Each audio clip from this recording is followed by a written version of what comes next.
I think I've been listening to the welcome note also, Sri Ravindranath ji also. The importance of entrepreneurship in a country as huge as India, I think is well espoused, well talked about. We as a Ministry of Skill Development and Entrepreneurship is a new creation. We ourselves are a startup.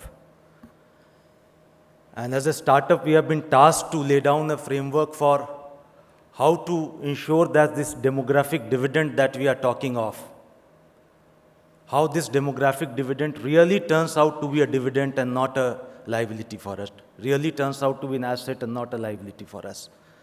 And when we talk of demographic dividend, there are two aspects of it. When there is youth, it's a youthful country. We have 60% of our population below 35 years of age. We have more than 60% of our population in the working age population, and it's going to go up.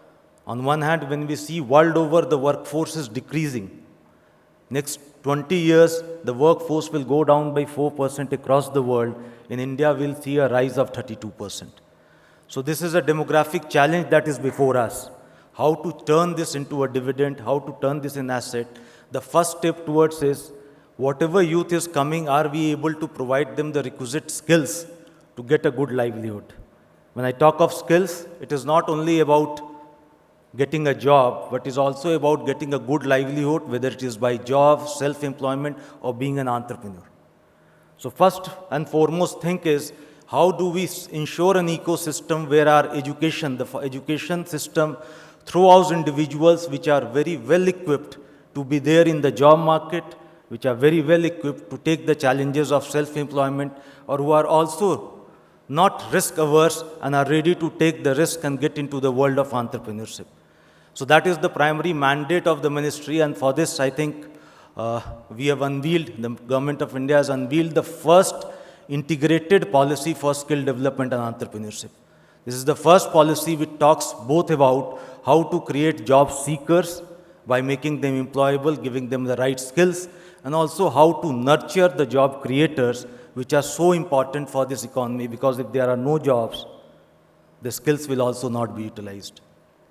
I was looking at one of the labor survey statistics 2 days back in Times of India. It talked about even the skilled people today are facing an unemployment, 14.5% unemployment in skilled people also. People who are coming out of ITIs or any other skill training institutions are also facing major unemployment opportunities. And that too is skewed. You find when it comes to plumbers, electrician, or you may have tours and travels, there's no unemployment, but there is a heavy demand. And when you come to other people working in textile sector or some other sectors, there's a huge unemployment, 17%, 20%. Why is it so? This is because we have not been able to leverage technology, anticipate the right requirement of manpower in different sectors. It is a very fast changing world where technologies change, requirements change. How to create an ecosystem, how we create a platform where we are able to anticipate the demand and prepare the workforce accordingly. Because if this alignment doesn't happen, whatever effort that we do on skilling space on one hand will not be utilized on the other hand. So that has also been the primary focus of the new policy that we have laid down, to see, one, how we integrate skilling with education, two, how we can anticipate the requirement of industry through the employer-led sector skill councils, and see that we are preparing people as per the requirements so they are getting into the employment fold. This is one aspect of the policy, but as I mentioned, we have done an integrated policy wherein not only skilling, because skilling we know cannot exist in isolation. Skilling has to be complemented by a very strong entrepreneur ecosystem. Because if you create people who are employable, you need to have also the right jobs in the economy. India, unfortunately, with the size of the country, I think the entrepreneurial activity, to my estimation, has been very low. Today also, we have got around 0.09 companies for every 1,000 people in the workforce. By any world standards, it's quite low. The MSME sector in our country contributes 17% to the GDP. If you go to China, it is 50%. If you go to Taiwan, it is 90%. Singapore, maybe 60%. So we are quite, the MSME sector has not been thriving. And Mr. Nath has mentioned we have got 17 lakh entrepreneurs he was talking about, registered entrepreneurs in the country. So there is this is one area which we need to work together and see how we can create more and more entrepreneurs in the society so that there are enough jobs, there is more wealth creation. But before we venture on it, we need to see what is it that is impeding this. One of the foremost things that we think impedes entrepreneurship in the country is our own societal values. We as a society have become very risk averse. Most of you here, when you must be growing up in your family also, we are taught what are we going to study, do a class 10, go a class 12, go on for do a graduation, appear for some competitive exam, get into some IIMs, get into a job, good high paying job, and that's what we are looking at. Nobody teaches us there is a world beyond that also. We look at jobs, and that's why if you look, there is a premium on government jobs today. It is not that the government jobs are the most satisfying thing, but the premium is only because the security it offers. As a society, we have become risk averse. We feel secure jobs are the best way to greater livelihoods. But we need to, as a society, celebrate entrepreneurship. We need to adopt, we need to see that failures are not looked down upon. As Mr. Nath was saying, failure should not be a stigma. Because if you go into the entrepreneur world, failures are something which will come along with it. So we as a society need to celebrate failures also.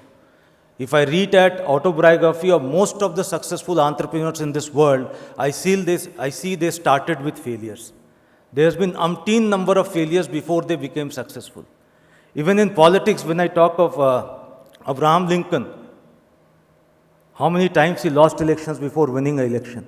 So we need to look at that failure is an integral part of an experiment that you do, and failures will teach you what not to do and how to do so that you can add on your failures and become successful one day. So as a society, I think this is a big mind block that needs to be changed, and for that, the ministry in its policy has laid down great emphasis on how to integrate entrepreneurship as a part of the school education and the college education, so that children who grow up, they grow up with a thought that entrepreneurship is also a viable and a better career option. As Ritu was saying earlier in the welcome note about 70s, 80s, when the fourth son is like a businessman, he couldn't do anything, that's why he's a businessman. I think that the approach has to change completely.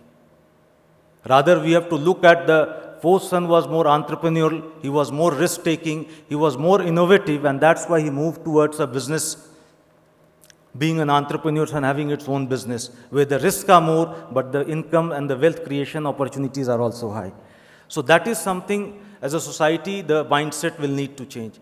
In our society, whatever we may say today also, profit is not a very good word.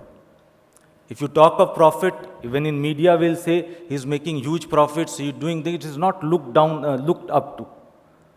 I think we need to see profit is an integral part of any business model. If there are profits, then only the businesses will grow, and then only it will be reinvested, then also the whole society will benefit from the growth of the business and the wealth created by it. So there should not be any negative connotation to this word profit. There should not be any negative connotation to this word failure. How do we change this? We are trying to integrate it with the education system. It takes generation for a change of mindset. We hope the beginning that we do today will bring in good dividends tomorrow. We also, in addition to this, we also need to look at, once the youth is getting prepared to be entrepreneurs, are we giving them the right ecosystem? Do we have the right mentoring support? Do we have the right incubation support? Today, in a huge country like India, I understand there are more 100 odd good incubation facilities which are functional. We need to scale it up in 100 times, at least 100 times, to see that we can have more and more startups as we go along. With a country which has got more than 60% of the population in rural India, we need to talk of rural entrepreneurship.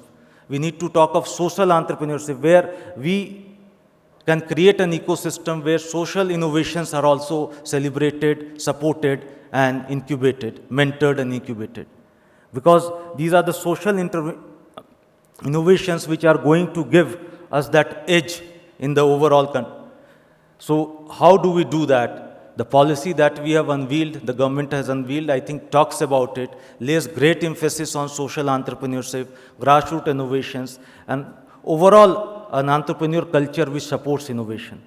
As Mr. Nath has also mentioned, I think the data also supports it. In India, even whatever entrepreneurship we have got today, more than 70% of it is necessity driven, improvement driven.